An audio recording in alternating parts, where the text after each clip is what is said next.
Good morning, everyone. I'm Mark Allen from Gaber.io, and I'm with Adam Schlifke today, the founder and CEO of Xpand and COVID Vent. Good morning, Adam. Good morning. How you doing today? I'm doing well. How are you? Good. Finally, we got some sun here in San Francisco. It's nice. It is. It's nice in the thinking about everything that's going on in the world. It's actually nice to have some nice weather, and hopefully later today I can spend some time outside. Yeah, hopefully I can too. So can you share a brief background of yourself and your work experience? Absolutely. So I work clinically as an anesthesiologist. I've been in practice since 2007. I trained at UCSF for anesthesia, and I went to med school at UCLA. And I didn't take any time between college and med school and business school, so I went straight through. And I've been in clinical practice since 2007. But initially, when I was in clinical practice, I was working as a full-time anesthesiologist. But after about 2 or 3 years, I got more involved in sort of the startup world and advising and investing in companies. So from about 2007 until about 2017, I was working part-time as a clinical anesthesiologist and then also advising and investing in digital health-related companies. So I spent quite a bit of time in digital health. And then about 2 years ago, I was asked to run an anesthesia department at Regional Medical Center in San Jose. And so I did that for about a little over a year. And then I left when the program kind of disintegrated and moved to Stanford, where I have both a clinical faculty appointment, and then I'm a digital health lead at Stanford as well. And I've been at Stanford since July, and all of this came about as a result of the pandemic. Very good. That's quite a varied background there. And most of it sounds like in the Bay Area. So What has been your experience with remote employment, both as a remote employer and remote employee? Well, yeah, so I have to be honest, before this last month, I don't have much experience with remote employment, because as an anesthesiologist, you have to be there. The patients go to sleep, you have to wake them up. If you have a problem, you have to be there. So there is nothing remote about that. However, I would say that, I was very involved in sort of health IT related work at Kaiser. And so there is a remote component of that, because if you have sort of big data and you can see data, in the cloud, for instance, then you don't always have to be there. And when I talk about what we're working on now, you'll understand why that actually makes a lot of sense. I mean, in medicine, there's remote workers, for instance, like radiologists, right? Like teleradiologists or telestroke for neurology, because there simply aren't enough neurologists. And so you have to be somewhere else to provide that care. And remote monitoring is something that we're working on, which is like using technology, a lightweight technology, to see what's happening to patients, like in a very sort of data heavy world. And that's all remote. You don't have to be there to do it. You just have to make sure you have the systems in place to do the right monitoring. And that's certainly something I can talk about. Great. So, well, on that note then, what do you think is the future of remote employment, and what do you think can be done differently to make it more effective? Well, let me turn that on its head, in that because I'm a healthcare guy and that's the industry I have expertise in, I don't want to pretend to know about other industries. I know a little bit, but honestly, that's the future of healthcare, I believe. We actually don't need hospitals. So let me take a step back and tell you where all this came from, and then I think it'll all make sense to you, if that's okay. Sure. Great. So on March 14th, I created a 2-page call to action and operational plan for how you would increase critical care capacity in this country. If you've been following the news recently, in New York, they're essentially out of ventilators. There is no space for patients anymore in New York. And this is a huge problem. And I saw the writing on the wall about a month ago. I'm not the only one, but I was one of the people with a group of people who were calling for changes so that we would be able to address this problem head on. Unfortunately, not a ton has changed since that month of planning and operations experience. So what we did is I wrote this 2-page plan. We crowdsourced the information. For the next 3 weeks, we talked to people across the country and across the world about how you would actually operationalize this idea about taking space in hospitals and surgery centers that's not being currently used and converting it into either critical care space or even mini hospitals. Let me just paint a little picture for you, and I think it'll all come into focus for you. So a patient, even with COVID, doesn't necessarily need to go to the hospital. What if they were able to go to a surgery center or a facility that was separate from the hospital, where they could maybe pick up a package of monitors? They take that package and they bring it home. Now you're collecting data about their oxygenation, about their respiratory rate, about their heart rate, about their activity level, about their temperature on a continuous basis. So in the cloud, you have the data. And then on top of the cloud, you actually initially have people looking at the data, but eventually you build a platform. It's all remote, right? So you actually don't need people except when they have to intervene with the patients. So what we do is, in one of the companies, is we connect the patients at home with the providers in the emergency rooms in a remote way. And then if the patient gets sick, then the physician calls the patient, or the computer calls the patient, or the nurse calls the patient, and they bring the patient in the hospital. So a lot of that is remote. So our vision for remote monitoring and remote care and remote providers is one that's happening. Let me just tell you a little story. My wife is a Kaiser cardiologist. She works at Kaiser San Francisco, and she, before this month, was seeing all her patients on a daily basis in clinic, right? So spent a lot of time in clinic seeing patients. They have completely moved to virtual care now for their cardiology patients, and they did that a month ago because they saw it was going to be a problem, that they don't want to use limited resources, and so they had the technology already in place to do it.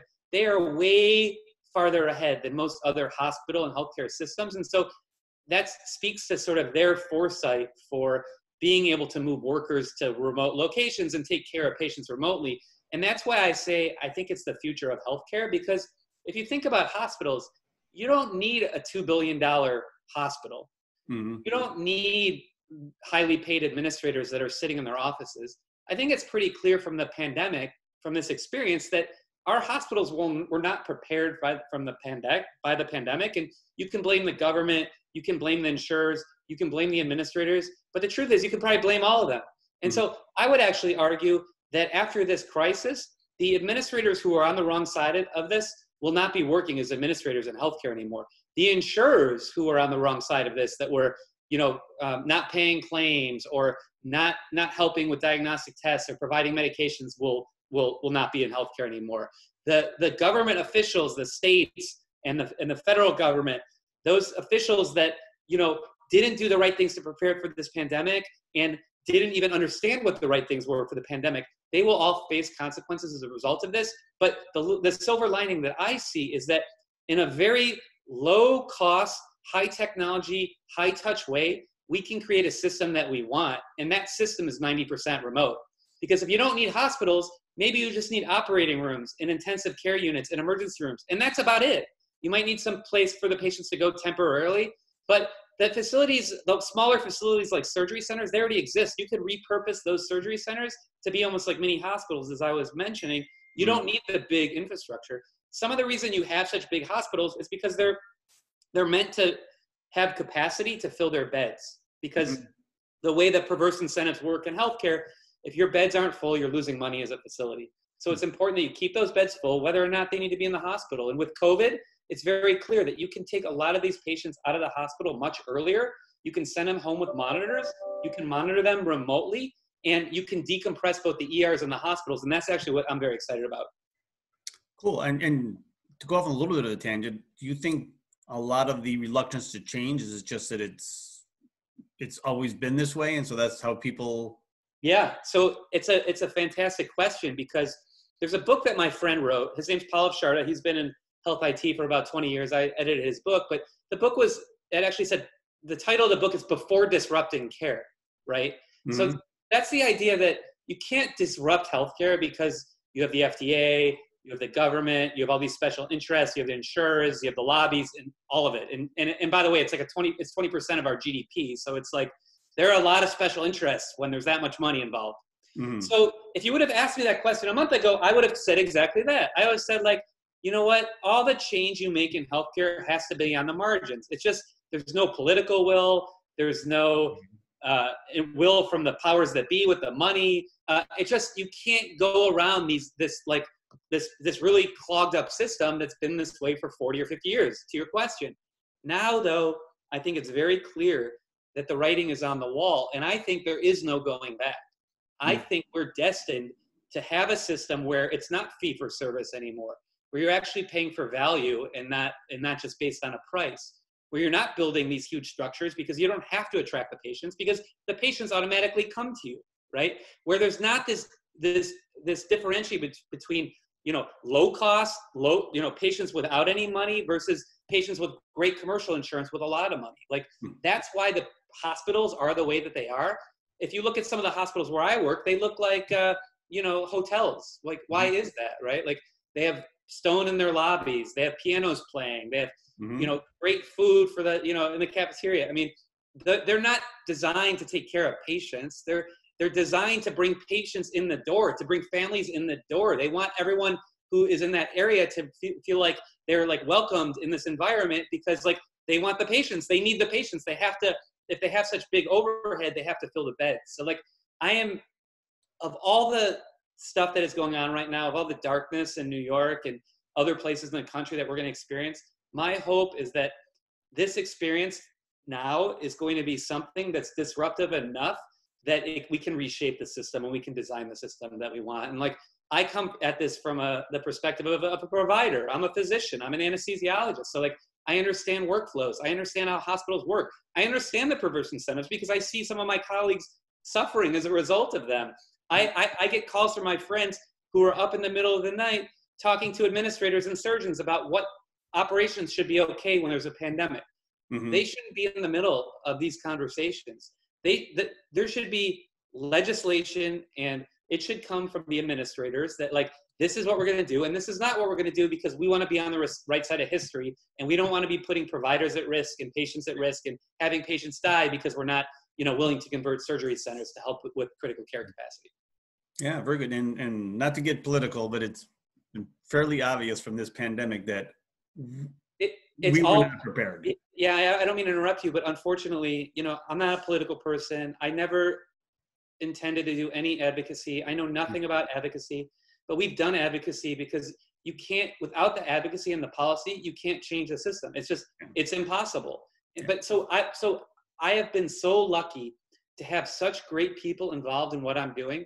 I had 3 Stanford med students, all of whom had worked at the White House for many years. So basically, I had the best money, staff that, the best people working for me that money could not buy. I always say that everyone that was working with me, between industry and the people, it's all for the right reasons, right? Because like everyone sees the writing on the wall with all these problems, and everyone wants to be a part of the solution. At least the people I'm working with want to be a part of the solution. And so it's very encouraging to see the power that we have to motivate people when they're in it for the right reasons. And like, that's why I think we can actually make a big difference here. Yeah, I agree. And I hope you are right. So what is the story behind your 2 startups? I know they're fairly new. So why don't you tell us how they came to be? Well, yeah, literally it started on March 14th with an idea. I wrote a 2-page document. We crowdsourced the document. We got thousands of people in the conversation about how you would do these conversions. Because again, I saw the writing on the wall that the ORs are going to be empty. The endo labs are going to be empty. The interventional suites are going to be empty. The surgery centers are going to be empty. So I saw that as an opportunity to take care of these really sick patients. We quickly moved into just talking about it and then figuring out an operational plan to do it. So in order to do it, it's not easy. There's tons of logistic support you need, training you have to do.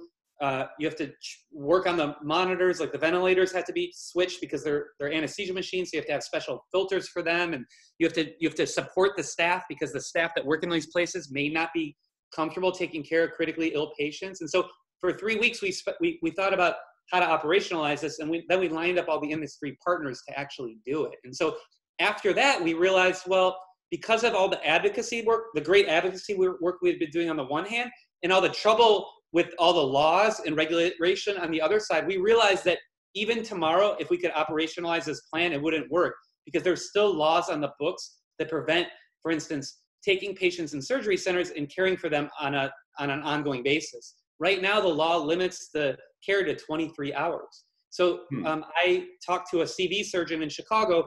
He runs 80 clinics, many of which are in New York. He told me tomorrow he could make available 500 beds for patients in New York, but he can't do it because he needs Cuomo to issue an executive order to actually do it. So like I have been yelling from my soapbox, both at the federal level, at the White House, at CMS, and at the government. And I haven't talked to Cuomo directly, but I have talked to his people who've talked to him. I know that for sure. That tomorrow, if we had our will, we could very easily convert all the surgery centers in New York to these mini hospitals, we could take care of thousands upon thousands of New Yorkers tomorrow or in the next couple of days. And, you know, it's frustrating on the one hand because I'm screaming from the top of my lungs and I don't feel like anybody's listening, but it just takes one person at the right level to do something about it. I was able to get a policy proposal in front of Bill Frist, and Bill Frist took our CMS proposal and he took it to CMS. I know that to be the case. 2 days later, CMS came out with changes in reimbursement for surgery centers. I can't claim 100% ownership of that, but I can tell you, we were discussing it many weeks ago. We were in front of CMS, our policy proposal was in front of CMS. 2 days later, they made changes. That's very encouraging. Unfortunately, it doesn't go far enough. So if you change reimbursement, you have to do both a carrot and stick.